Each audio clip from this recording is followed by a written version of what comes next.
ভালো আছেন আসলাম সাহেব? জি ম্যাডাম, এই যে যা জমি টমি দেখতেছেন সবই আপনার নামে কেনা হয়ে গেছে। আচ্ছা, ওই লোকটাকে?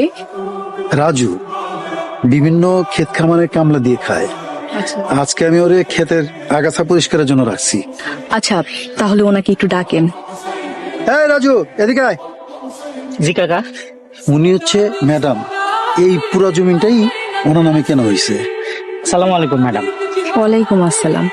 আপনার কি কোনো সমস্যা? না তো ম্যাডাম, কোনো সমস্যা নাই। তাহলে আপনি নিচের দিকে তাকিয়ে আছেন কেন? পর্দা করতেছি ম্যাডাম। পর্দা করছেন মানে? পর্দা করা ফরজ। আল্লাহ তাআলা নারী পুরুষ দুইজনকে পর্দা করতে বলছেন। নারীদেরকে বলছেন তোমরা তোমাদেরকে ঢেকে রাখো, পুরুষদেরকে বলছেন তোমরা তোমাদের দৃষ্টি সংযত রাখো। তাই নারীর জন্য যেমন পর্দা করা ফরজ, পুরুষের জন্য দৃষ্টি সংযত রাখা ফরজ। আপনি আমার জন্য বেগানা নারী, তাই আপনার দিকে তাকাইতেছি না, কিছু মনে করেন না ম্যাডাম।